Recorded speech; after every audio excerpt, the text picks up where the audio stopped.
Bonsoir, merci de nous rejoindre sur Noah. Comme chaque samedi soir, place à 20h le rattrapage. Votre rendez-vous avec l'actualité de la semaine en Nouvelle-Aquitaine. Pour nous accompagner ce soir, j'ai le plaisir de recevoir la toute nouvelle présidente des Restos du Cœur de la Gironde. Bonsoir Françoise Casadebé. Bonsoir. Merci d'avoir accepté notre invitation. Avec plaisir. Alors cela fait 21 ans que vous œuvrez pour les Restos du Cœur. Le nombre de bénéficiaires augmente, on l'a vu avec cette crise sanitaire qui a aggravé cette tendance. Aujourd'hui, pour la première fois depuis 3 mois, l'épidémie recule dans la région. Est-ce qu'il existe un cercle vertueux, moins de contamination, moins de bénéficiaires, ou est-ce que c'est totalement le contraire ? Ça serait trop simple si c'était ça, effectivement. Non, effectivement, on est très attentif. D'abord à préserver les bénévoles vis-à-vis de la pandémie, mais les personnes accueillies, le nombre reste important, même en campagne été. Les bénévoles me disent que ça commence à augmenter. Les personnes accueillies reviennent un peu à partir depuis le mois de septembre. Maintenant. Là, depuis cet été, vous avez vu plus 2% de bénéficiaires en plus. Oui, on est même à 5%. J'ai regardé un peu plus les chiffres, effectivement, de plus par rapport à l'année dernière. Et c'est des personnes qui sont vraiment présentes, c'est-à-dire qu'ils ont vraiment besoin. Parce que généralement, les gens attendaient la fin du mois pour venir au Resto du Cœur. Ça arrive toujours. On a toujours des personnes qui viennent chercher une aide à fin de mois en attendant que le salaire tombe ou les prestations. Mais là, c'est vraiment régulier. C'est toutes les semaines où il y a un grand besoin. Les gens avaient pioché un petit peu dans les économies et là, on sait qu'il faut 1 an après une crise, on a encore une arrivée massive de bénéficiaires. Oui, tout à fait. Il y a toujours, les gens attendent vraiment le dernier moment pour venir nous voir, c'est-à-dire qu'ils piochent dans les économies, ils essaient de se débrouiller un petit peu avec des petits boulots. Et puis quand il n'y a plus rien, ils viennent vraiment au resto. Voilà. Donc c'est vrai qu'on va voir, nous, les gens arriver tout doucement et on le voit maintenant. Et vous avez tout type de profil ? Oui, alors là, les âges, ça part de 18 ans jusqu'à les personnes retraitées, effectivement. C'est tout type de population. On va dire que ça peut arriver à tout le monde. La crise a donné ça, au moins. Effectivement, que tout le monde peut avoir d'aide à un moment donné. Alors Françoise Casadebé, nous en parlions à l'instant, pour la première fois depuis des mois, l'épidémie de Covid-19 recule dans notre région. En Dordogne et dans les Landes, le masque ne sera par exemple plus obligatoire dans les écoles dès lundi prochain. En Gironde, de nouvelles mesures viennent d'entrer en vigueur. Le point avec ce premier reportage, on se retrouve juste après. C'est un retour progressif à la vie normale. Dès demain, en Gironde, le port du masque ne sera plus obligatoire à l'intérieur de plusieurs lieux.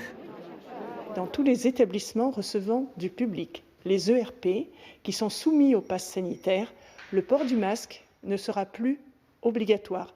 Je précise qu'il s'agit notamment des bars, des restaurants, des cinémas, de l'opéra, du théâtre, de tout ce qui fait aussi l'agrément de la vie. En revanche, le port du masque reste obligatoire dans les espaces extérieurs où le pass sanitaire n'est pas requis. Sur les marchés, les ventes au déballage, les brocantes, le masque restera obligatoire puisqu'il y a une forte concentration de personnes.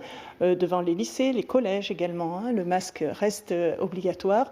Et pour Bordeaux, pour les 2 rues très commerçantes de Bordeaux, le masque continue à être obligatoire simplement de 12h à 19h. En Gironde, le port du masque reste également obligatoire dans tous les établissements scolaires, contrairement à la Dordogne et aux Landes, où les élèves de primaire pourront l'enlever dès lundi. En revanche, restrictions sanitaires inchangées dans les Pyrénées-Atlantiques, où l'obligation du port du masque est prolongée jusqu'à dimanche, et en Lot-et-Garonne, où elle est maintenue jusqu'au 15 octobre prochain. On poursuit Françoise Casadebé avec cette autre actualité dont nous avons beaucoup parlé dans nos différentes éditions ces dernières semaines. L'appel à la mobilisation lancé par l'établissement français du sang. Les réserves sont au plus bas en Nouvelle-Aquitaine. C'est historique. Exemple en Béarn avec ce reportage tourné mercredi. L'établissement français du sang lance un appel national pour attirer les donneurs. Ils sont de moins en moins nombreux depuis le début de la crise sanitaire. En Nouvelle-Aquitaine, par exemple, les réserves de sang sont beaucoup plus basses que d'ordinaire. Le stock la semaine dernière était à 7000 poches au lieu des 10 000 souhaités. C'est très préoccupant pour nous pour répondre aux besoins des malades. Si ça continuait, il faudrait faire des choix et reculer certaines interventions programmables. Et depuis 15 jours, nous avons totalement arrêté nos prélèvements de plasma sur le site de Pau pour ne prendre que des donneurs de sang. C'est la première fois que je vois ceci depuis 25 ans. Heureusement, il y a encore des volontaires comme ceux croisés à Pau cette semaine, de nouveaux donneurs ou de retour après de longues années d'absence. Je ne suis pas venu depuis 2006. Et effectivement, j'ai entendu un message à la radio concernant le don du sang. Donc je me suis dit, ça serait bien que j'y retourne. À force d'entendre urgence, j'ai quand même pris la décision ce matin de bonne heure de venir, de prendre rendez-vous et de venir rapidement. Parce que j'aurais dû le faire il y a très longtemps. Face à cette situation inquiétante, dans les 3 prochaines semaines, les conditions d'accueil vont s'assouplir. Plus besoin de prendre rendez-vous. Une grande collecte est organisée au carreau des Halles de Pau demain jeudi à partir de 8h30. Don du sang, don de denrées alimentaires. Quel a été l'impact de la crise sanitaire sur la générosité des Français ? Alors, importante. Hein. Lorsqu'on a fait notre collecte au mois de mars, effectivement, beaucoup plus de dons. Je pense que les gens ont été vraiment sensibilisés au fait que ça pouvait arriver à tout le monde. Donc, on a fait, nous, en Gironde, en tout cas, 110 tonnes de plus par rapport à l'année dernière. Donc, on est à plus de 300 tonnes, ce qui nous permet de fonctionner convenablement à l'heure actuelle. Donc, les gens se disent, oui, ça peut m'arriver, ça les pousse à donner. Oui, vraiment, vraiment. Il y a une sensibilité énorme. Et puis, voilà, les donateurs sont vraiment sympas avec nous. Dans les magasins, il y a vraiment une sincérité qui s'est mise en place, c'est sympa. Alors là, la campagne hivernale va bientôt commencer. C'est le 23 novembre, hein, c'est bien ça ? Oui, c'est ça. Est-ce que vous attendez, donc vous attendez déjà une hausse de la fréquentation ?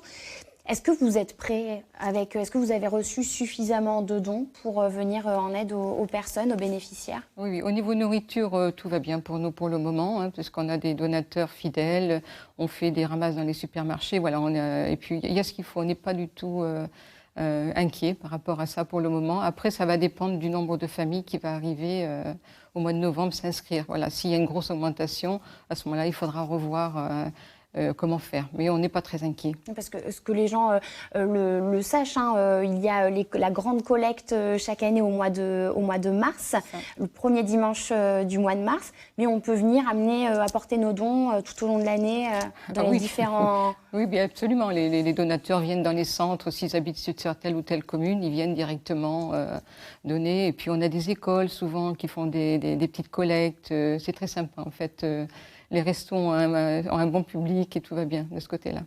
Alors, les dons seuls ne suffisent pas hein, aussi pour faire tourner les Restos du Cœur. Vous allez pouvoir nous en dire un mot. Vous avez besoin de bénévoles et d'autant plus en ce moment, hein, à la veille de la campagne hivernale, ils sont souvent rares à trouver, ces bénévoles. Vous nous en direz un mot juste après ce reportage tourné à Saint-Jean-de-Luz où la Croix-Rouge, comme de nombreuses autres associations, peine à recruter des bénévoles. On regarde.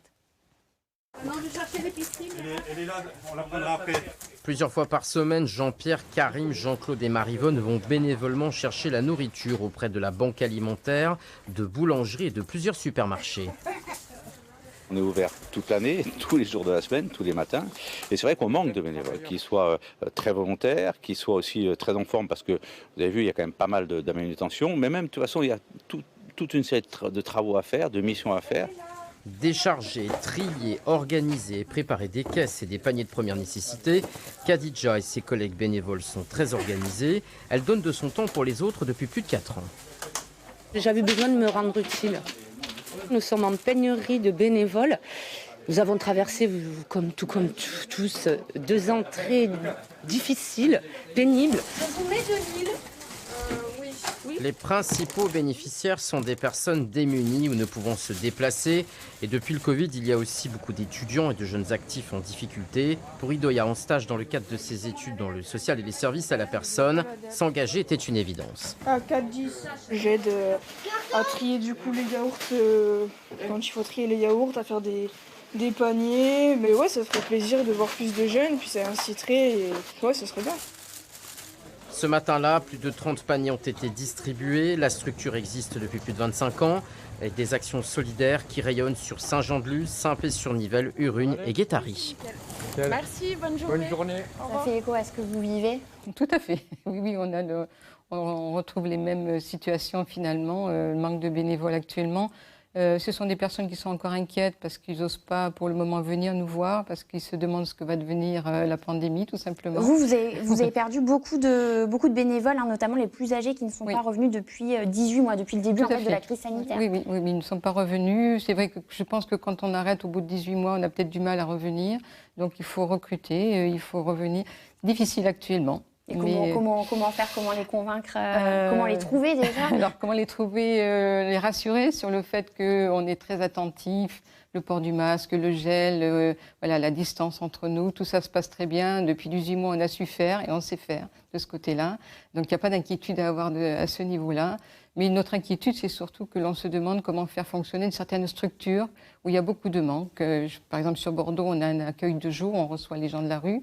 Et là, on ne sait pas si on va pouvoir fonctionner tous les jours parce qu'on a vraiment peu de bénévoles. Donc, on va essayer de faire, mais ce n'est pas certain qu'on puisse faire tous les jours de la semaine. Donc, c'est vraiment une inquiétude pour nous actuellement. Il y a cette notion aussi qui a été abordée là dans ce reportage, celle de l'engagement, celle de se sentir utile. Oui, bah ça, je pense que c'est propre à tout bénévole qui s'engage quelque part. Alors, le fait d'avoir affaire à du public, à des gens, de donner de la nourriture, mais au resto, il n'y a pas que ça. Voilà, effectivement, ça apporte beaucoup, ça nous apporte beaucoup. Si je suis là depuis plus de 20 ans, c'est que ça apporte quelque chose. Et justement, vous êtes là donc depuis 21 ans au Resto du Cœur. Qu'est-ce qui vous a poussé à vous engager ? Alors, la solidarité, l'esprit d'équipe, en fait, de faire en équipe, ensemble, d'aider l'autre, et puis de voir dans le regard de l'autre, tout simplement. C'est une aide qu'on apporte, c'est pas grand-chose, en fait. Mais quand on accueille, par exemple, des personnes qui vivent seules, c'est leur seule sortie de la semaine, donc un sourire. Vous allez bien, la semaine d'avant, ça allait moins bien. Est-ce que vous allez bien cette semaine? C'est juste ça, c'est assez simple. C'est simple d'être bénévole quelque part, c'est assez simple, mais ça fait beaucoup. Pour certains. Et juste un petit mot, on a vu une jeune fille là, dans ce reportage, on le dit, les bénévoles, en fait, il faut être présent, que ce soit le jour, la nuit. Alors le soir, c'est plus facile pour certaines personnes, mais la journée moins. Est-ce que vous avez eu des jeunes? Est-ce que vous avez des jeunes en bénévole au Resto du Cœur? On a beaucoup de jeunes, on reçoit des jeunes, on reçoit des stagiaires également, donc c'est un vrai plaisir pour nous. Dans les équipes, quand il y a des jeunes, ça booste beaucoup l'équipe, c'est sympa. On a eu beaucoup de jeunes, par exemple des jeunes qui travaillaient, qui sont arrêtés au niveau du travail, qui sont venus nous aider. Et c'est grâce à eux qu'on a fait tourner juillet, août, toutes les équipes. Heureusement qu'ils étaient là. Donc on accueille vraiment tout le monde. C'est vrai que pour les gens qui travaillent, c'est plus difficile de s'impliquer. Alors donc difficile par moment de recruter des bénévoles, difficile aussi de recruter des salariés en ce moment, que ce soit dans le BTP ou dans l'hôtellerie-restauration, mais aussi dans le domaine de la santé. À Cherveux, dans les Deux-Sèvres, cela fait des mois qu'un établissement de soins de suite et de réadaptation est à la recherche de personnel. Alors pour recruter, l'équipe s'est lancée sur les réseaux sociaux avec une petite vidéo qui, vous allez le voir, a rencontré beaucoup de succès. Des dizaines de milliers de vues en une semaine. La vidéo fait le buzz sur les réseaux sociaux. Tout a démarré un dimanche. Objectif de ces soignantes, attirer leurs futurs collègues. Le jour même, on a demandé à toutes les personnes qui étaient présentes dans l'établissement de différents corps de métier d'apprendre la danse et de nous aider à pouvoir faire cette vidéo. On l'a mis sur Facebook, sur YouTube, sur TikTok. Nous, on ne pensait pas du tout avoir ce succès-là. Le logis des Francs recherche des aides-soignants, des infirmiers et aussi des kinés. Faute de ce personnel, 16 lits sont actuellement fermés. Ce recrutement devient vital pour l'établissement. Je vous donne le repas. On a juste envie que les filles puissent être en repos, ne pas avoir besoin de toujours les rappeler et de se dire qu'on a l'effectif complet et que dans le coup on peut travailler dans les bonnes conditions et soigner le patient dans les meilleures conditions possibles. Malgré des offres sur Pôle emploi ces derniers mois, le directeur ne recevait aucune candidature. Depuis la diffusion de la vidéo, il a reçu une vingtaine de CV. Certains profils disposent de solides compétences. Cette vidéo a totalement relancé l'attrait pour le logis. Elles sont allées sur des terrains que l'association ou l'établissement n'occupait pas jusqu'à maintenant. Ces réseaux sociaux qui s'adressent principalement plutôt à des jeunes, donc TikTok, Facebook. Et voilà, on remarque tout de suite que ça crée un engouement parmi ces jeunes personnes et qu'elles souhaitent en tout cas postuler ici. Bonjour, bon appétit. Aujourd'hui, les postes sont toujours à pourvoir. Les premiers entretiens doivent se dérouler dans la semaine. Faut pas que je mette cette vidéo là. Ce serait une idée pour les Restos du Cœur, pour recruter des bénévoles? Eh ben, pourquoi pas effectivement, il faudrait lancer l'idée aux bénévoles, je ne sais pas s'ils seraient d'accord, mais bon, tout est bon pour recruter, je pense que c'est surtout l'image de l'association. Voilà, leur dire que quoi qu'il arrive, ils seront bien accueillis dans n'importe quel domaine, hein, c'est pas forcément dans les centres de distribution les besoins, hein. On a besoin au dépôt, on a besoin de partout, on a besoin de chauffeurs par exemple, on a besoin de personnes qui bricolent pour arranger les appartements, donc ouais, je pense que si on veut s'engager, on trouvera toujours sa place au resto. Allez, Françoise Casadebé, on va poursuivre avec les autres temps forts de l'actualité de la semaine. Alors avec cette image, tout d'abord, la manifestation des psychologues mardi, un mouvement national.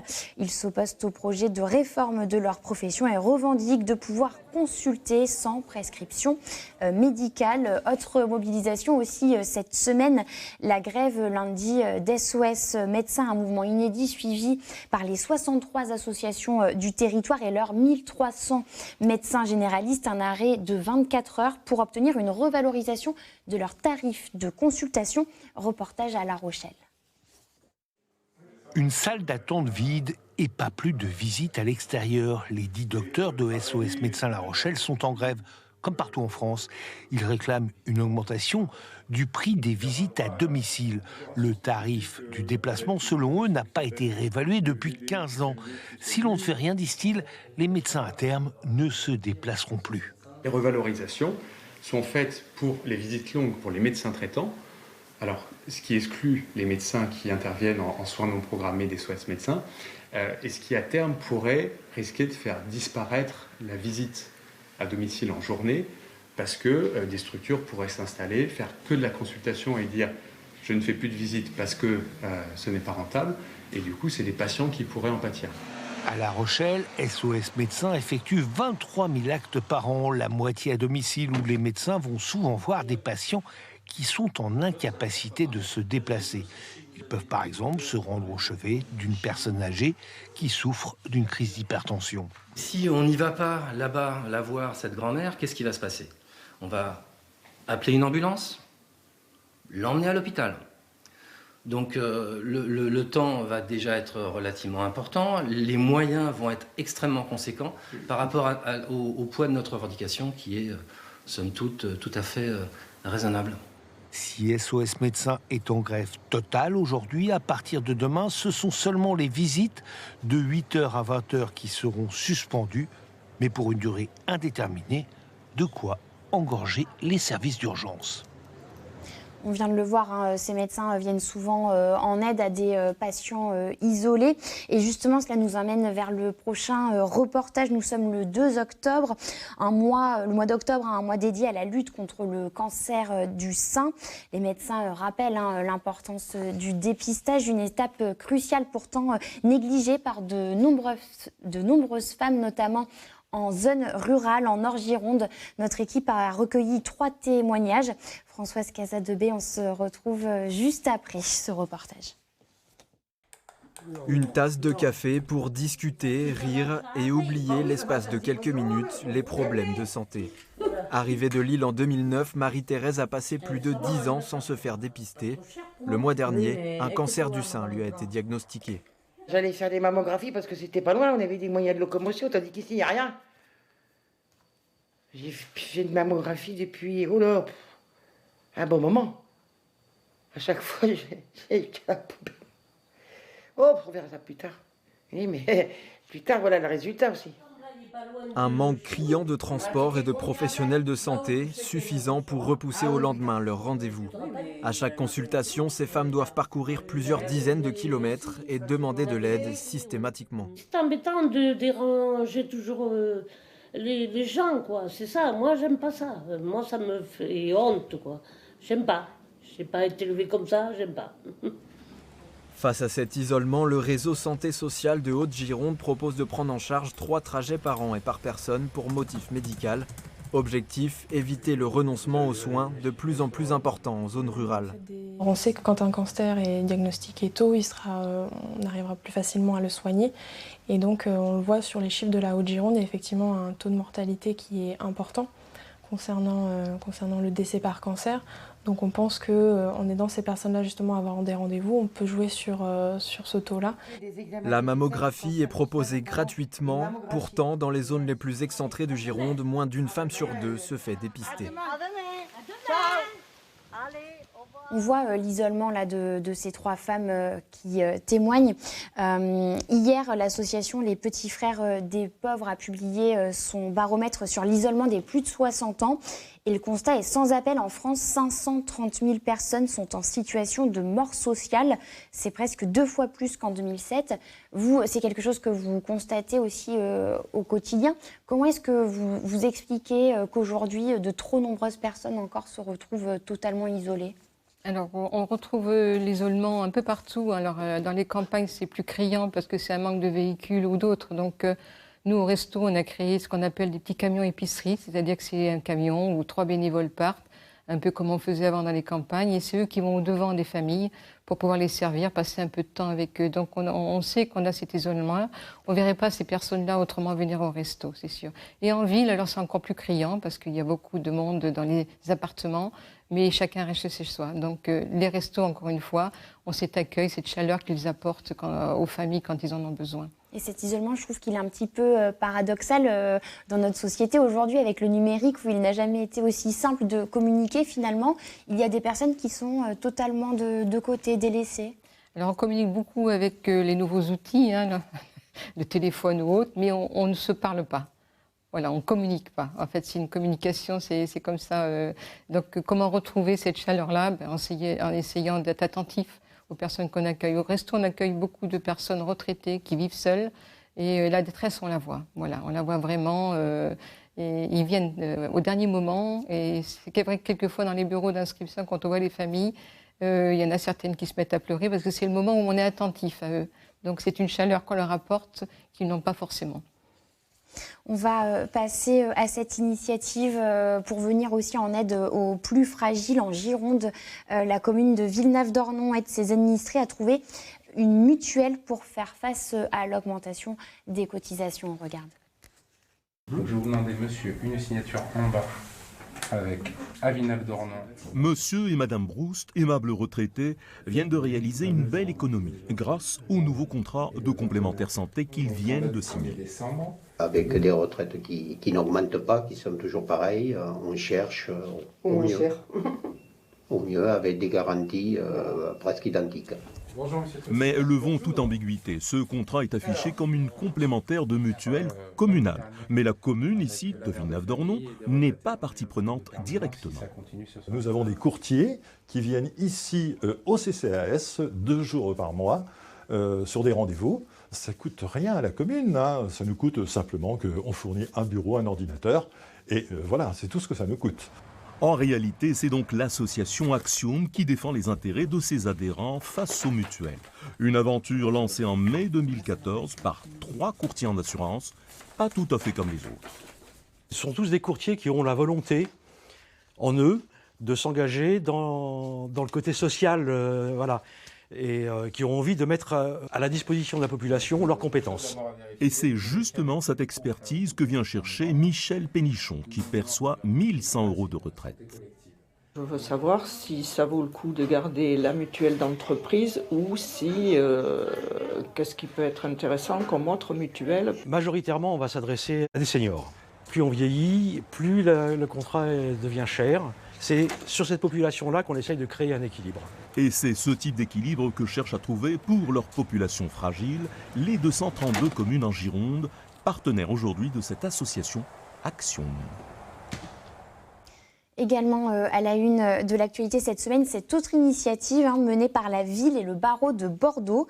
Mercredi, des avocats proposaient des consultations gratuites au sujet de l'emploi et de la discrimination. Alors ça va faire à écho à ce que vous proposez déjà au Resto du Cœur. Vous avez un programme d'accès à la justice. Vous nous en direz un mot juste après ce reportage. Pousser la porte d'un cabinet d'avocats n'est pas toujours chose facile. Afin d'être plus accessible, et c'est une première, le Conseil de l'Ordre des avocats de Bordeaux propose dans les quartiers, sur le thème de l'emploi et la discrimination, des consultations gratuites ouvertes à tous. Les salariés qui s'estiment victimes de discrimination pourront venir poser leurs questions, connaître leurs droits, voir les moyens d'action dont ils disposent, mais également côté employeur. On espère recevoir également des employeurs qui peuvent avoir besoin d'être épaulés quand ils rencontrent des difficultés. Au tribunal, les dossiers de discrimination dans le monde du travail sont les plus nombreux, avec dans l'actualité de nouvelles interrogations. De nombreuses personnes se posent des questions actuellement, notamment sur la mise en place du pass sanitaire. Donc je pense qu'il y aura des personnes intéressées pour savoir quels sont leurs droits par rapport à ça. Et plus globalement, les discriminations, c'est beaucoup plus large que le pass sanitaire. Ça concerne également des discriminations donc, liées à l'âge, liées au sexe, liées aux opinions politiques, syndicales, l'orientation sexuelle. Donc c'est quand même un sujet large et j'imagine que de nombreuses problématiques vont nous être apportées. Ces consultations juridiques gratuites se dérouleront demain après-midi de 14h30 à 17h sans rendez-vous dans les 8 quartiers de Bordeaux. Je disais juste avant ce reportage, au Resto du Cœur, vous aussi vous proposez, alors ce sont plutôt des avocats qui viennent dans vos permanences. Oui, c'est effectivement Infodroit, sur lequel on a un partenariat qui vient tenir des permanences dans certains centres, sur Bordeaux, mais également sur Brandt. Donc ils peuvent à plusieurs endroits de façon à répondre le mieux possible, de façon que les familles viennent au rendez-vous. Ils n'iraient pas forcément voir un avocat, comme on le disait tout à l'heure dans le reportage, mais comme c'est au resto, ils viennent volontiers à ces permanences. Vous proposez aussi d'autres choses. Je voudrais qu'on revienne juste sur l'accompagnement au numérique pour les personnes âgées qui sont isolées. Alors, personnes âgées ou pas d'ailleurs. Il y a des gens qui n'ont pas accès à Internet. Qu'est-ce que vous faites pour les accompagner? Alors, on répond au mieux. Donc, les bénévoles, effectivement, on est attentifs. Donc, dès qu'on entend quelque chose, on est à même, nous, d'aller sur informatique, aller avec la personne, ne serait-ce que pour prendre un rendez-vous pour se faire vacciner. Donc, c'est effectivement les bénévoles qui ont fait cette action au sein des centres quand la personne le souhaitait. Mais effectivement, également l'accueil de jour, qui est un lieu dédié aux gens de la rue qui n'ont pas d'informatique. Ils ont accès aux ordinateurs, ils peuvent avoir un compte, donc ils peuvent quand même faire. Ils sont accompagnés par des bénévoles là aussi. Donc, on essaie de répondre le mieux possible dès qu'on entend une difficulté. Comment nous, Resto, on peut répondre? Alors, nous, Resto, ou tout simplement passer le relais à d'autres associations ou d'autres institutions. Alors, c'est l'heure de regarder le dernier reportage avant de se quitter. Et décidément, on reste au chapitre des initiatives cette semaine. Direction l'Escar, près de Pau, en Béarn, où cette entreprise un peu particulière que vous connaissez, Françoise Casadebé, fête ses 10 ans en vie. C'est son nom, offre une seconde vie à votre électroménager, mais pas seulement, vous allez le voir. Cédric, qu'est-ce qui va sortir là ce matin ? Cet atelier de réparation est une véritable fourmilière. On manque de lave-vaisselle et là on nous en demande régulièrement. Donc là on en a 2 qui vont sortir. Depuis son ouverture il y a 10 ans à l'Escar, l'entreprise Envie connaît un succès grandissant. Membre du réseau associatif du même nom, spécialiste de l'anti-gaspillage, cette structure propose un nouveau modèle de consommation, de l'électroménager de seconde main, remis en état par des travailleurs en insertion professionnelle. Il y a une forte demande au quotidien, tous les jours. Des gens veulent acheter des machines à laver, des gazinières. L'objectif, c'est que chacun des opérateurs chez nous fasse au minimum 2 machines par jour et par personne. C'est très compliqué, mais on y arrive avec un bon encadrement. Ouvert à tous, le magasin vend une vingtaine d'appareils électroménagers chaque jour. Garantie 1 an, 50% moins cher. Ces produits reconditionnés séduisent de plus en plus. Ça dure autant, et puis le neuf n'a pas plus de résistance non plus. Donc, ils sont contrôlés par des gens qu'on connaît, donc je trouve que c'est plus rassurant pour moi. Je viens souvent là pour frigo, machine à laver, mes enfants qui se sont installés, pas trop de moyens, donc voilà. Depuis l'implantation de la structure, la clientèle a évolué. Ici, acheter est devenu un acte militant, plus seulement une question d'économie.